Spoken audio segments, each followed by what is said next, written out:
Happy holidays and welcome to this week's edition of the Weekly What's Up. I'm Jacob Clore. And I'm Rachel Anderson, and this is your Weird National News. Thanks to J&D's, the creator of Bacon Saw and Bacon Croutons, your Christmas shopping just got a little bit easier. According to the Huffington Post, J&D's bacon-scented underwear is the perfect gift for just about anyone this holiday. The bacon smell is embedded in the ink of the bright red undies, complete with "Stop and Smell" typed on the front. The undies' meaty smell will last up to a year, even if you wash it. If you don't love the idea of your butt and, well, other parts smelling like greasy bacon, then J&D's have other options for you. Bacon-scented pillowcases and naked bacon cooking armor that you just have to see to believe. I totally, that just sends so many wrong images in my mind right now. It's actually hilarious. I love it. I just don't know who would buy it. Yeah, exactly. It kind of reminds me of what Mary said earlier this season about, pumpkin spice flavored condoms. I mean, oh gosh, it just brings that it's horrible. Too much. Well, social media has been abuzz lately due to Reese's Christmas tree shaped peanut butter cups, but not in a good way. According to the Huffington Post, some customers are taking to their complaints to social media because they say their Christmas trees are shaped more like amorphous blobs. The white chocolate variety has also received the same amount of criticism from customers. While Reese's parent company Hershey's has not made an official statement, they have asked customers with complaints to submit them via their online forum. This problem is not new to this holiday season, as customers have complained about their Reese's cups online for the last few years. How can you complain about Reese's cups? They all taste delicious. Oh, they're so good. Especially like the holiday varieties, like, the pumpkins or the Reese's eggs or the Christmas trees. I just think it has the perfect ratio of peanut butter to chocolate. I don't even think the shape matters as long as it, tastes the same. I mean, if you are complaining about the shape of your Reese's cup, you need to get a life. Agreed. Steve Bratskier has created the perfect gift for this time of year. As we all know, it's flu season, so protect every child in your family by buying them a sleeve. According to the Huffington Post, 71-year-old Bratskier created a sleeve that kills 99.9% of viruses and bacteria. Sleeves are disposable, one-day sleeves that go over regular clothes and protect them from sneezes. Purchase your first set of 7 sleeves online for $6.99 today. That sounds like the fashion trend of the year. Holy moly, I'm sure it's... Oh my gosh. It's just like, hi, nice to meet you. I'm wearing a sleeve. They come in blue right now, but more colors will be added later. Oh my gosh. And then imagine it's just like, excuse me for a second, wipe. Ew. So gross. Can you imagine? Ooh. Wow. Well, this next story definitely puts a different twist on finding a baby in a manger. According to NBC New York, a maintenance worker at a Catholic church in Queens found a baby in a nativity set with its umbilical cord still attached. The baby was only hours old and startled the church secretary and Bishop Octavio Cisnero, who were also at the church. Police are investigating surveillance video showing a woman with a bag walking into the church about 20 minutes before the baby was found, although it is unclear whether she had the baby in the bag or not. Some church members have expressed interest in adopting the baby. Now the church is considered a safe haven law under New York law, which means that any baby up to 30 days old can be dropped off there and the parents are free of persecution. However, the baby has to be given to an appropriate person, so it's not sure whether the mom will face charges if they catch her. I thought that everybody was allowed to leave babies at churches without getting arrested or anything. But I guess they want you to leave it with somebody just in case what happens if the baby's not found. I mean, it's kind of dangerous. Well, at least it was a safe place. Yeah, and I think it's just kind of, fitting with, the baby in the manger. Yeah, true. Fitting. Kind of sad. Oh well. Most delivery drivers leave your packages on the porch, but a driver in Birmingham, England, took the role of Santa and left the package on a customer's roof. According to the Huffington Post, when the driver got to the home, instead of leaving the package with a neighbor, he spotted an open window and tossed the parcel in that direction. He unfortunately missed the window and hit the roof instead. The homeowner tweeted at Yodel, the shipping company, and received a response assuring him that the situation would be sorted out soon. Days later, the driver returned with a ladder and retrieved the package from the roof. I just think it's hilarious how he can... You think just throwing the package at the window is a good idea, and then it lands on the roof, and it's just... I think it's humorous, especially for the holiday season. Just the fact that idea actually came to his mind. Oh, why don't I try to make it in that window? Play Santa. Yeah, hopefully it's not a fragile object in there. Yeah. Well, the couple on this next story were in for quite the surprise when they moved into their Arlington, Texas area home. Let's just say they got a gift that they necessarily didn't want. According to the Huffington Post, a package of weed was mistakenly delivered to their home. The box contained 7 pounds of marijuana and had the address correct, but did not match the recipient's name. The family contacted police after they saw the green and leafy substance. Cops took the package, and now the U.S. Postal Service are inspecting the incident. The house had been vacant for some time, and cops believe that someone shipped packages to the house to be picked up at a later time. The package also had no return address, so at least the senders had some common sense. What? That's insane. Wait, who sent it to them? They have no idea. They have no idea. Well, they're still trying to investigate that. So it was an accidental... Well, I feel like they knew very well where they were sending it to. They just thought it was vacant, so they were just like, we'll just leave it at this address and then pick it up later. Oh, okay. Wink, wink. Okay, wow, that's crazy. Yeah. That's a lot of weed to, Yeah, 7 pounds. Do something by chance. Yeah. Wow. Well, that's all we have for Weird National News. But stay tuned, because when we come back, we will have Susanna Shepard and Mary Desmond with Awkward Moments. Good luck with exams, everybody. Woo!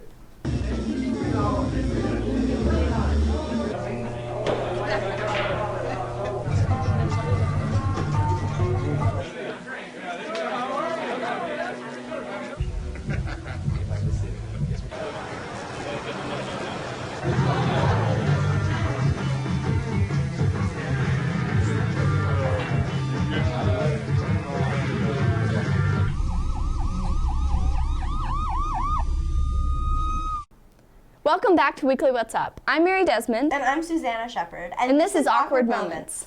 It's Christmas time, folks, so you know what that means. Fun, festive Christmas sweaters and plenty of awkward holiday moments. Like that one that just happened. Well, we found this article on BuzzFeed, and it is hysterical. It is everything Christmas marketing absolutely shouldn't be. We have some very questionable products here. This first one is just... well, it's creepy, to be honest. It's called the Peeping Santa, and it's literally just a floating Santa head that you can like put in your bushes to freak people out.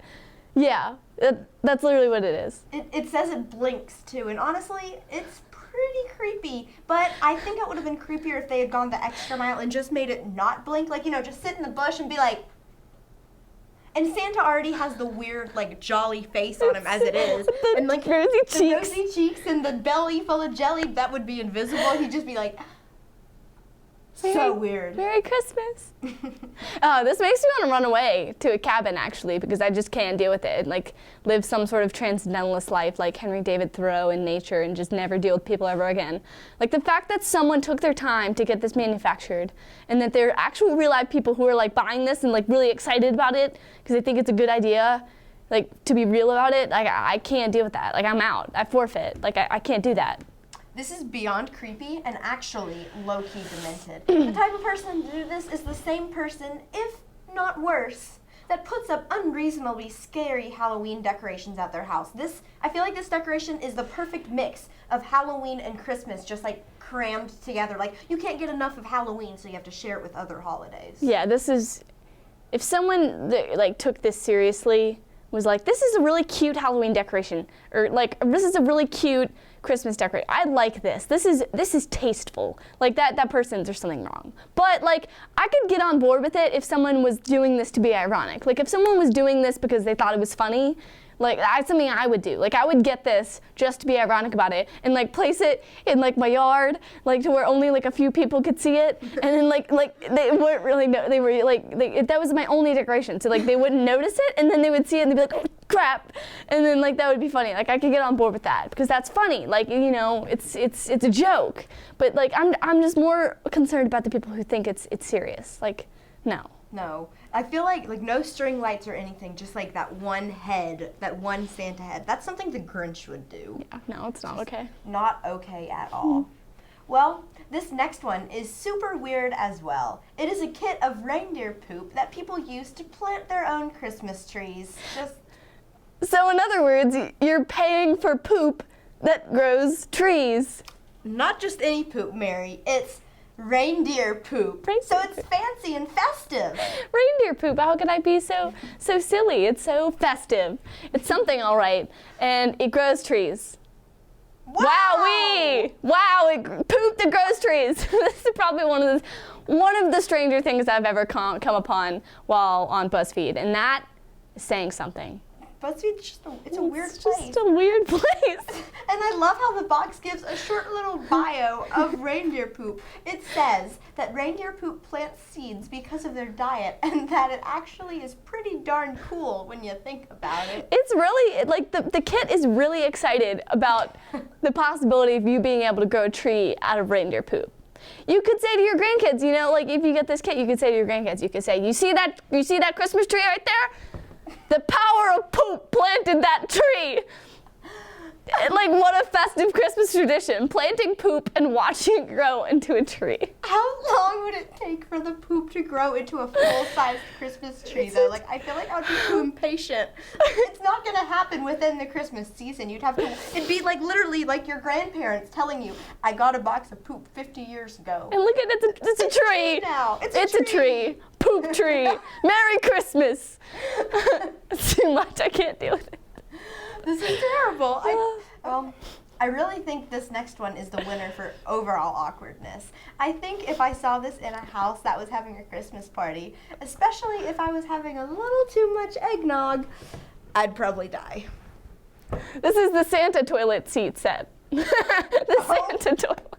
It's a Santa toilet. It's a Santa toilet. So do you sit on Santa's face when It's literally, I can't say it. It's a Santa toilet seat set. So basically, you're pooping in Santa's mouth. It's so gross and so wrong, and whoever thought of this was a good idea. It's not a good idea. You're wrong, and it's ridiculous. Who does? It's Santa. I would love to be in the store when someone was buying this and like seeing their face as they walk up to the cashier, like if they were like really excited about their purchase, like, wow, look what I found, like, wow. Like I couldn't even imagine how they could feel so confident about buying this. Like I would just look at them and think, you are literally imagining what this will look like in your bathroom right now. You're thinking, oh look, that is too cute. I know just where to put that. Like you're pooping in Santa's mouth. Why? Again, like Mary. I think this could also be someone's bitterly ironic humor. Like, maybe the person who invented this was like, wait, I have a great idea. What if this crazy, disgusting idea, just to be weird and ironic and some crazy chance someone might buy it? Like, LOL, actually saying LOL in real life, that would be funny. I bet that person, if they're actually funny, is they're just chilling in their mansion with their patent pending cash, laughing about how much they got so much money off such a dumb idea that some middle class housewife was like, oh my god, it's a Santa toilet seat. Oh my god. That's it. That's my goal in life, is to make money off of an extremely ironic idea that people take seriously and think is actually cute. This isn't cute. This could never be cute. You're defiling the most sacred, not the most sacred image of Christmas, but a very sacred image of Christmas. This is too much. This is too much. Like, I can't imagine if, like, you know, if someone had been drinking a little too much at a Christmas party and walked in the bathroom and was just like wanted to go to the bathroom, and there's just Santa just chilling like on the toilet, like his face just right there. Like, I wonder what they would do. What would they do? Merry Christmas. It's too much. I don't get it. Well, that sums up this week's episode of Awkward Moments. When we come back, we will have Alec Holcomb and Haley Livenbaum with viral videos. Merry Christmas. Happy New Year. Woo!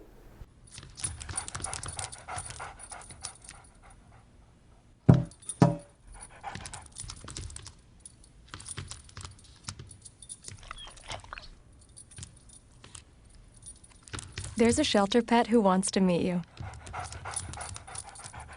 Meet one today. Visit theshelterpetproject.org. Adopt.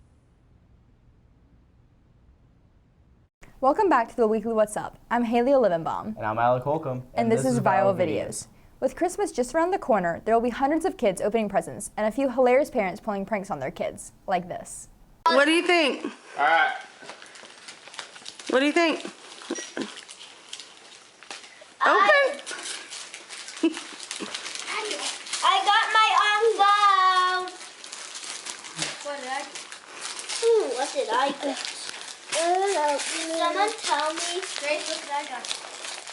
Orange.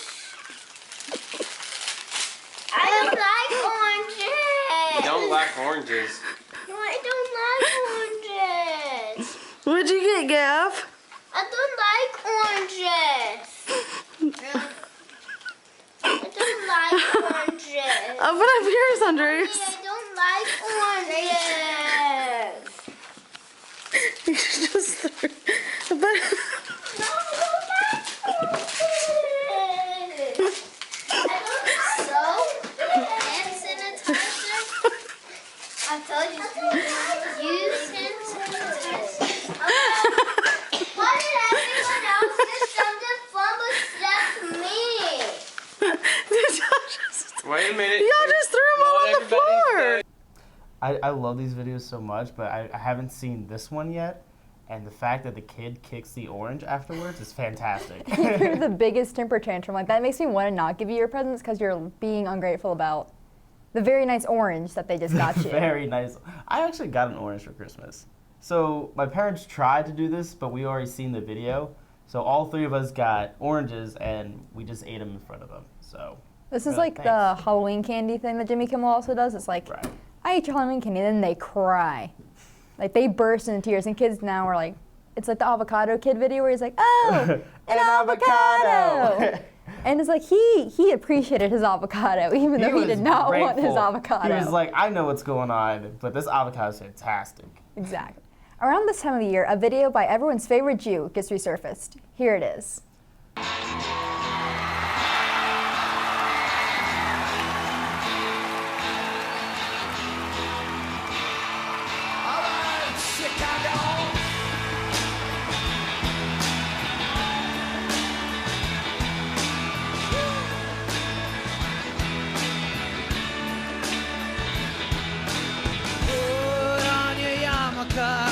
It's time for Hanukkah. So much Hanukkah to celebrate Hanukkah.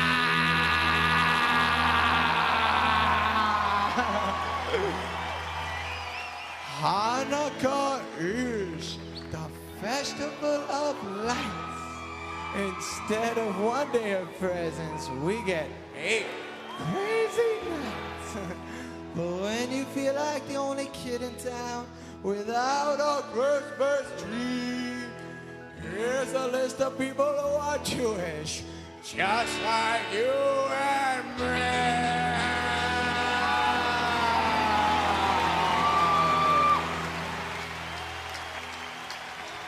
David Leroy, Lightstone Menorah, so do James Caan, Kirk Douglas, and the Weasel Pauly Shore. Guess who is together at the Carnegie Deli? Bowser from Shanana and Arthur Fontarelli. Paul Newman's half Jewish, Goldie Hawn's half too. Put them together, what a fine-looking show!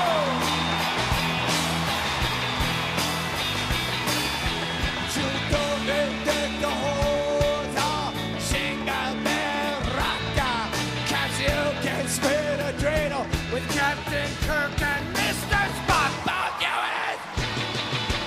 Put on that yarmulke, it's time for Hanukkah. The owner of the Seattle Supersonicers, whoops, celebrates Hanukkah.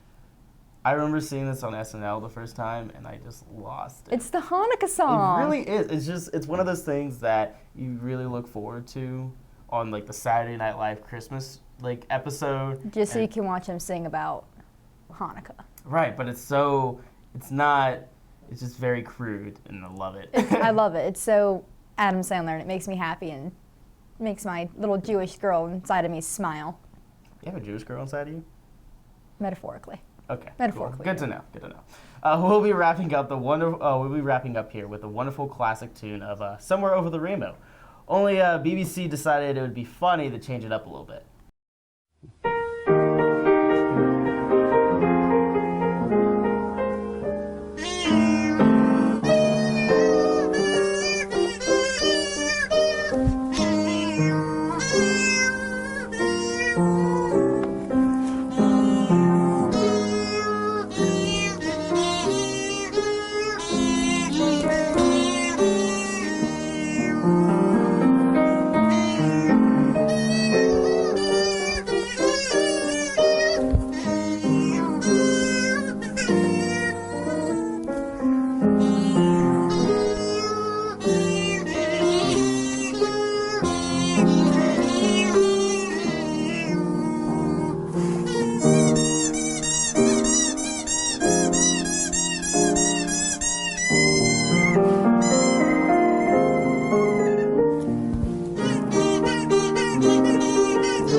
I don't know who sat in a meeting saying, you know, Somewhere Over the Rainbow, but with cat stuffed animals. This is the goal that we're gonna have right here. This is the future, really. And then they found someone to do it with cat stuffed animals. I love how they're all like older people, and it's like, yeah, I'll play a cat organ. Like, Yeah, no big deal. play. And they're like all different varieties of cats. Right. They just every color of the rainbow. That no pun intended, really. But just I was baffled at this point. I didn't know like how many times they thought about this. Like, oh, we're gonna really film ourselves. Film this With cats. Right. I don't know. Well, that's all for viral videos this week. Stay tuned because up next we have Kevin Stefani and Zaid Farah with TTG and the Basilisk. To Maddie, congrats on paying off all those student loans. Finally, right? How'd you manage that anyway? I started tracking my spending, changed a couple of habits. Wow. I'm kind of living paycheck to paycheck right now. I don't even know how I'm doing it. Well, have you tried saving a little? I want to, but where's that money gonna come from? Bill collectors, they're the worst. Am I right? When it comes to financial stability, don't get left behind. Not home. Get tools and tips for saving at feedthepig.org. Welcome back to the weekly What's Up. I'm Kevin Stefani. I'm Zaid Farah. And this is TTG and the Basilisk. Okay, Zaid, give us your final decent drew of the semester. Might as well make it about Thanksgiving. One turkey sought refuge from this yearly massacre of goodwill by attempting to enter a church. One churchgoer snapped the above picture outside St. Luke's Sanctuary in Orlando. Her post of the new convert went viral on Facebook, reaching 30,000 people. Many took to the growing cry for pardon. However, neither the staff of St. Luke's nor the animal rescue organizations, probably Butterball, could locate the now godly fowl. Yeah. So what happened to it? Did it live? It probably just disappeared. You know, it's disappeared? Really a miracle in the eyes of the turkey. It's a Thanksgiving miracle? It must be. Wow. Yeah. It must have been in Charlottesville, you know? Just taking care of all those who's. Okay, Kevin, your turn. My decent drew for this week goes out to Amur, a Siberian tiger in captivity in Russia. Amur is used to receiving 1 or 2 goats per week for lunch, but when he was offered his usual goat sacrifice this week, he instead found something else. A friend. Yes, the lunch date did not go quite as planned, as Amur and the unnamed goat have become best friends. Some reports even say that Amur let the goat sleep in his bed once. That right there takes true love, and for that, Amur the tiger earns my decent drew for this week. And speaking of goats, congratulations to Kobe Bryant on an illustrious career, as he announced his retirement last night. Ouch. That's not an ouch. He's not the GOAT, but he's pretty close, you know? Yeah. To being the GOAT. But, wait, so does it take true love to sleep in bed once? Yes, no, it does, You're quite the lover, aren't you? No, but question. Is he just keeping it warm for, like, later? Is he full? You know, is it more, like... I think he's just really friends with the GOAT, and the GOAT touched his little tiger heart and just filled him up with love, and he decided to be friends with him. I'm curious to see how that turns out in, like, a week. Yeah. You know how much I love the decently deficient. Give it to me. Gladly, Zaid. The pleasure is all mine. Tim Tebow made headlines this week in a way that he may not have wanted. Tebow, famous virgin who was holding out for marriage, has been dating Miss Universe, Olivia Culpo, for some time now, but as of Sunday, she decided to call it quits. She ended the relationship because it was too hard not to have sex. Like, did she not know that would happen? Tim Tebow was pretty famous for that. Or was she just in it to just aid Satan's quest to end Tim Tebow's chastity, you know? Either way, I feel like she should have known what she was getting herself into when dating him, and that she should respect his beliefs without trying to change them. And for that, she would normally get my decently deficient, but in a surprise turn, I'm going to give it to Tim Tebow for having the dreams of every man on earth in the palm of his hand and not taking advantage of the situation. Thoughts, Zaid? That man's got discipline. Yes, he does. I'm curious, is she also, like, equally devout? You know, because he's famous for that, you know? Doubtful if she ended it due to lack of sex. So. Right. I don't know, that's not typical. I'm sure she's probably religious, but she probably just... Yeah. I mean, Tim Tebow wouldn't date her if she wasn't religious. They've got to know that their standards of expectation might be different. You know, I would think so, too. Know, just because of the values and... Well, I can't pretend to assume, but... Yeah, I don't know. That's too bad. So when people give to you, Zaid, you do reciprocate, right? So you've taken the decently deficient. Now reciprocate. Go. I'm sure you'll appreciate the decently deficient more than I did, TTG. One decent deficient trucker has disappeared with 40,000 pounds of beef worth more than 110 grand. The meat was en route from a meat plant, surprisingly, when it went off its designated route. I'm left wondering what the trucker would do with so much of all things frozen meat. I imagine he wouldn't finish all of it, and I'm pretty confident the black beef market in Pennsylvania doesn't consume 160,000 burgers worth of beef. What do you think he'll do with it, TTG? Help make the next Lady Gaga dress? I'm not so sure about that. Maybe he's gonna feed it to the tiger, you know? Or... gonna mark my calendar. Or he just wants to get a lot of gains, and he stole all this meat, and it'll last him for the rest of his life. True, sitting down, you know, truckers, you know, they gotta make up for all that lost time. They need some gains, you know? So anyways, multi-spawn quick tube Brazi. Yes, Aid? Please tell us what is on your mind in this week's TTG tirade. As you know, this past Thursday was Thanksgiving, and I'd like to take a moment to talk about how thankful I am for some of the events of this past week, and more specifically, this past Saturday, where the annual Commonwealth Clash took place in Frank Beamer's final regular season game. Yes, I am so thankful for the University of Virginia's football team, who is always in the holiday spirit come game day, and who yet again were generous enough to allow the Hokies to win in Charlottesville, taking the Hokie win streak to 12 years in a row. I'm also thankful that they made it a really close game yet again for us, making the win so much sweeter, and in contrast, making the UVA fans so much more bitter. I'm thankful that the win hyped up Frank Beamer in the locker room so much that he decided to perform one of the funniest dabs of all time. And lastly, I'm thankful for former UVA coach Mike London's tenure, which has sadly come to an end after he resigned following his annual victory donation to Virginia Tech. Thanks again, UVA, and we'll see you next year. Take it easy on us. Thanks, UVA. Can you dab, Zaid? Can you dab? Yeah. Dab. No, not dab. This is dab. Yeah. But like dab, the dance. How do you dab? You go. Oh, and he did that. I missed that. Well, he tried, but he went like... And then he punched himself in the face and made his hat fall off. Wow, that is funny. But can you dab? Let me see your dab. That was bad. That was, all right. Yeah, that was a nice Cam Newton dance. Don't expect it again. All right. All right, Zaid.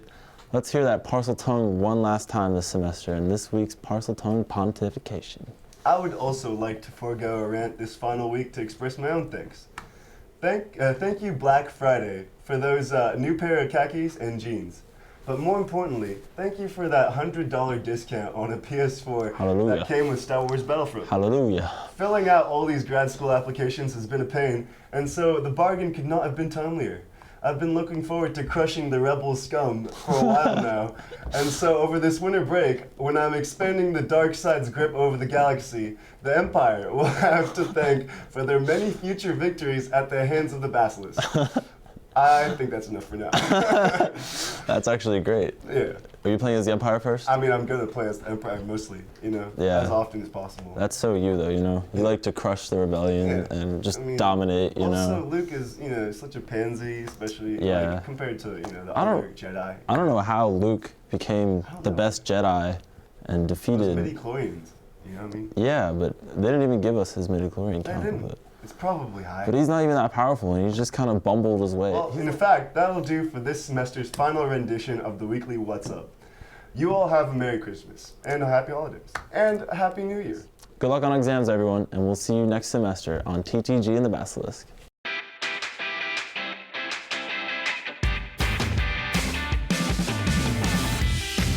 5, 4, 3, 2. Okay. I don't know where we're starting. We're down 3, 2. 1. Direction. He unfortunately. I'm so interested in the story. You're just like reading the story. Okay. Okay. Is it recording this time? You sure? Got the red light. Panasonic, the red lighted camera. Okay, we're done. Unfestive Christmas sweaters. And awkward holiday moments, friends. This is, wow. Specifically. Specifically. Okay. That was That was the joke. countdown. 5, 4, 3, 2. Welcome back to Weekly What's Up. I'm Haley Lizenbaum. As opposed to Pacific. Are you done? This is very. So red. This is. That was the funniest thing you've ever said, Jacob. Joe. Jacob. Oh, ooh. I'm crying. We should write that down now. Laughing out. Welcome back to the weekly what? Is that? Welcome back to the Weekly There's too much What's Up. pressure. Slipper slapper. With Christmas right around the corner. With Christmas just around the.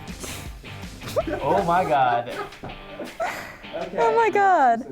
Well, Zayd, you wanted to reciprocate, right? Tell us you're not a monster and give back to the community with this week's Disney Deficient. I'm sure you'll appreciate more than I did, TGG. Wait, can we just restart? What? You gotta say it like that, man. I'm trying to go off of the script here. Show us you're not a monster. What do you mean, monster?